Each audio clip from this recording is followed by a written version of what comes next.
Assalamualaikum teman-teman semuanya. Kembali lagi di channel aku, Dian Indriani.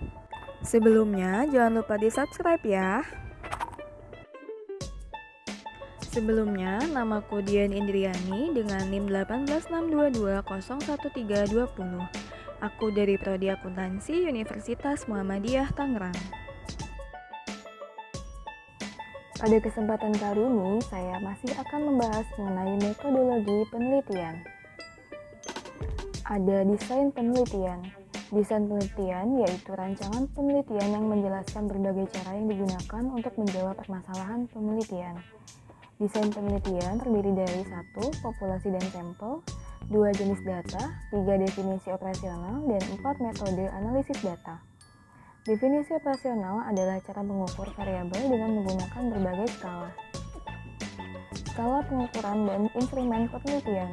Macam-macam skala pengukuran yaitu 1. Skala interval, 2. Skala nominal, 3. Skala ordinal, dan 4. Skala rasio. Yang pertama ada skala interval atau Likert. Skala Likert digunakan untuk mengukur sikap, pendapat, dan persepsi seseorang atau sekelompok orang tentang fenomena.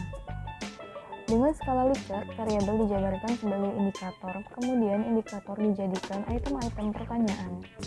Jawaban setiap item instrumen mempunyai gradasi dari sangat positif sampai sangat negatif. Berikut ini adalah contoh alternatif jawaban dalam skala Likert.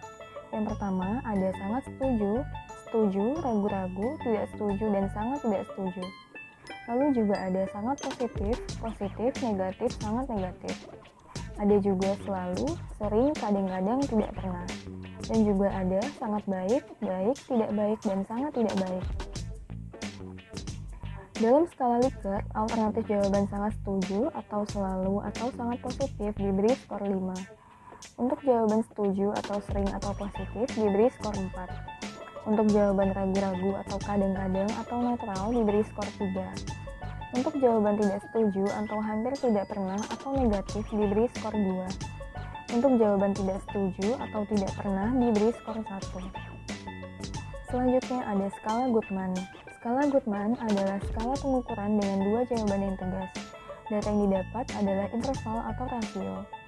Skala Goodman dapat dibuat dalam bentuk pilihan ganda juga dalam bentuk checklist. Jawaban yang dibuat skor tertinggi 1 dan terendah 0. Skala pengukuran dan instrumen penelitian. Yang kedua yaitu ada skala nominal.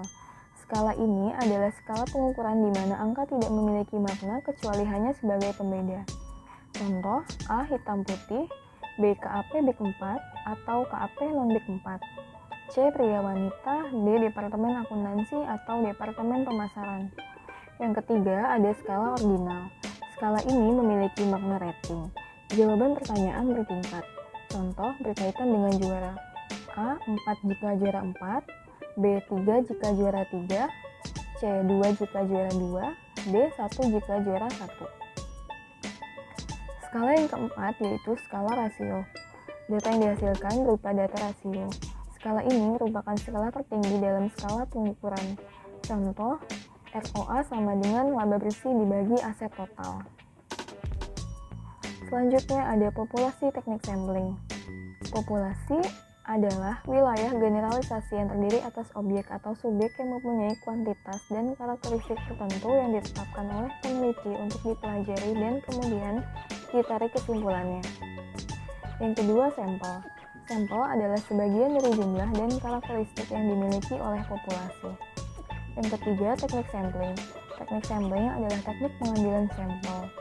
Secara skematis, teknik sampling seperti gambar di samping. Teknik sampling dibagi menjadi dua, yaitu probability sampling dan non-probability sampling.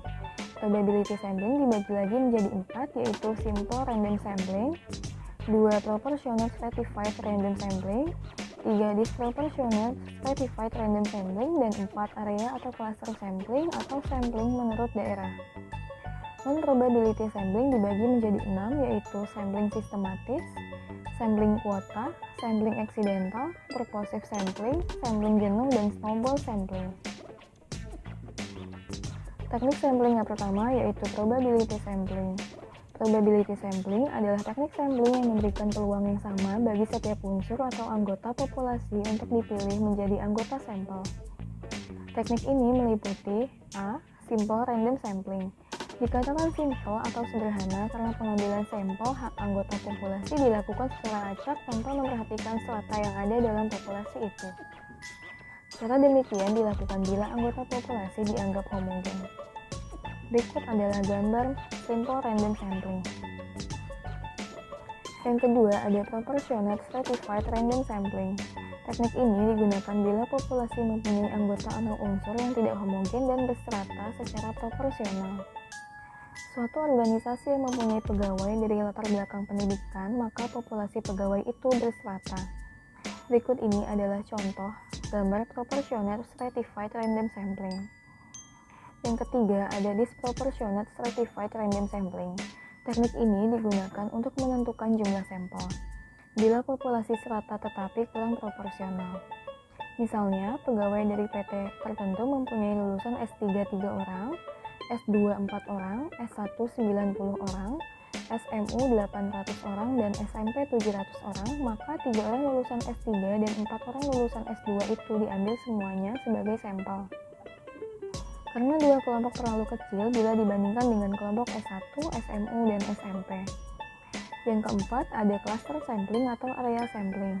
Teknik sampling ini menentukan sampel bila objek yang akan diteliti atau sumber data sangat luas. Misal, penduduk dari suatu negara, provinsi, atau kabupaten. Untuk menentukan penduduk mana yang akan dijadikan sumber data, pengambilan sampel berdasarkan daerah populasi yang ditetapkan. Berikut ini adalah contoh gambar teknik cluster random sampling. Teknik sampling yang kedua yaitu non-probability sampling. Non-probability sampling adalah teknik yang tidak memberi peluang atau kesempatan sama bagi setiap unsur atau anggota populasi untuk dipilih menjadi sampel. Non-probability sampling dibagi lagi menjadi beberapa. Yang pertama yaitu ada sampling sistematis. Sampling sistematis adalah teknik penentuan sampel berdasarkan urutan dari anggota populasi yang telah diberi nomor urut. Misalnya, anggota populasi yang terdiri dari 100 orang. Dari semua anggota itu diberi nomor urut, yaitu nomor 1 sampai dengan nomor 100. Pengambilan sampel dapat dilakukan dengan nomor ganjil saja, genap saja, atau kelipatan dari bilangan tertentu. Misalnya, kelipatan dari bilangan 5. Untuk ini, maka yang diambil sebagian sampel adalah nomor 5, 10, 15, 20, dan seterusnya sampai 100. Yang kedua, ada sampling kuota. Sampling kuota adalah teknik untuk menentukan sampel dari populasi yang mempunyai ciri-ciri tertentu sampai jumlah atau kuota yang diinginkan. Sebagai contoh, akan dilakukan penelitian terhadap pegawai golongan 11 dan penelitian dilakukan secara kelompok.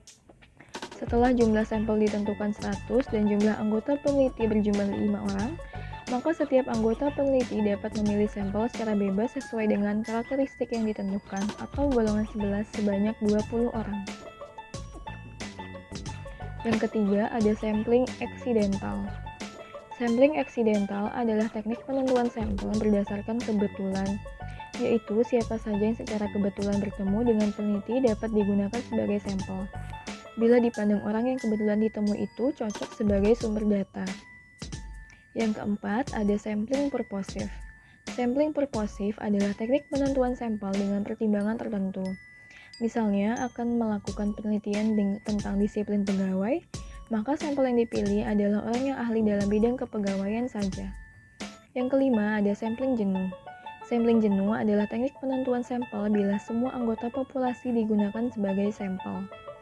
Hal ini sering dilakukan bila jumlah populasi relatif kecil, kurang dari 30 orang. Istilah lain sampel jenuh adalah sensus, di mana semua anggota populasi dijadikan sampel. Teknik sampel yang terakhir yaitu ada snowball sampling. Snowball sampling adalah teknik penentuan sampel yang mula-mula jumlahnya kecil, kemudian sampel ini disuruh memilih teman-temannya untuk dijadikan sampel. Begitu seterusnya sehingga jumlah sampel semakin banyak. Ibarat bola salju yang menggelinding makin lama semakin besar. Pada penelitian kualitatif banyak menggunakan sampel purposive dan snowball. Berikut adalah contoh gambar snowball sampling. Selanjutnya ada analisa data. Dalam penelitian, analisis data merupakan kegiatan setelah data dari seluruh responden atau sumber data lain terkumpul. Kegiatan dalam analisis data adalah 1. Mengelompokkan data berdasarkan variabel dan jenis responden. Yang kedua, mentabulasi data berdasarkan variabel dari seluruh responden. Yang ketiga, menyajikan data tiap variabel yang diteliti. Yang keempat, melakukan perhitungan untuk menjawab rumusan masalah. Dan kelima, melakukan perhitungan untuk menguji hipotesis yang telah diajukan. Untuk penelitian yang tidak merumuskan hipotesis, langkah terakhir tidak dilakukan. Teknik analisis data dalam penelitian menggunakan statistik. Terdapat dua macam statistik yang digunakan untuk analisis data dalam penelitian, yaitu 1. Statistik deskriptif dan 2. Statistik inferensial. Statistik inferensial meliputi statistik parametris dan statistik non-parametris. Yang pertama yaitu ada statistik deskriptif. Statistik deskriptif adalah statistik yang digunakan untuk menganalisis data dengan cara mendeskripsikan atau menggambarkan data yang telah terkumpul sebagaimana adanya tanpa bermaksud membuat kesimpulan yang berlaku untuk umum atau generalisasi. Penelitian yang dilakukan pada populasi atau tanpa diambil sampelnya jelas akan menggunakan statistik deskriptif dalam analisisnya. Tetapi bila penelitian dilakukan pada sampel, maka analisisnya dapat menggunakan statistik deskriptif maupun inferensial. Statistik deskriptif dapat digunakan bila peneliti hanya ingin mendeskripsikan data sampel dan tidak ingin membuat kesimpulan yang berlaku untuk populasi di mana sampel diambil. Tetapi bila peneliti ingin membuat kesimpulan yang berlaku untuk populasi, maka teknik analisis yang digunakan adalah statistik inferensial. Termasuk dalam statistik deskriptif antara lain adalah penyajian data melalui tabel, grafik, diagram lingkaran, piktogram, perhitungan modus, median, mean, perhitungan desil, persentil, perhitungan penyebaran data melalui perhitungan rata-rata dan standar deviasi, dan perhitungan presentase. Dalam statistik deskriptif juga dapat mencari kuatnya hubungan antara variabel melalui analisis korelasi, melakukan prediksi dengan analisis regresi, dan membuat perbandingan dengan membandingkan rata-rata data sampel atau populasi. Hanya perlu diketahui bahwa dalam analisis korelasi, regresi, atau membandingkan dua rata-rata atau lebih tidak perlu diuji signifikansinya. Jadi, secara teknis dapat diketahui bahwa dalam statistik deskriptif tidak ada uji signifikansi. Tidak ada taraf kesalahan karena peneliti tidak bermaksud membuat generalisasi sehingga tidak ada kesalahan generalisasi. Yang kedua, ada statistik inferensial. Statistik inferensial atau sering juga disebut statistik induktif atau statistik probabilitas adalah teknik statistik yang digunakan untuk menganalisis data sampel dan hasilnya diberlakukan untuk populasi. Statistik inferensial digunakan bila sampel diambil dari populasi yang jelas dan teknik yang pengambilan sampel dari populasi itu dilakukan secara random yang disebut statistik probabilitas. Karena kesimpulan yang diberlakukan untuk populasi berdasarkan data sampel itu kebenarannya bersifat peluang atau probability. Suatu kesimpulan dari data sampel yang akan diberlakukan untuk populasi itu mempunyai peluang kesalahan dan kebenaran atau kepercayaan yang dinyatakan dalam bentuk presentase. Statistik inferensial dibagi menjadi dua, yaitu statistik parametris dan statistik non-parametris. Statistik parametris digunakan untuk menganalisis data interval dan rasio, sedangkan statistik non-parametris digunakan untuk menganalisis data nominal dan ordinal. Sekian penjelasan dari aku, kurang lebihnya mohon maaf. Wassalamualaikum warahmatullahi wabarakatuh.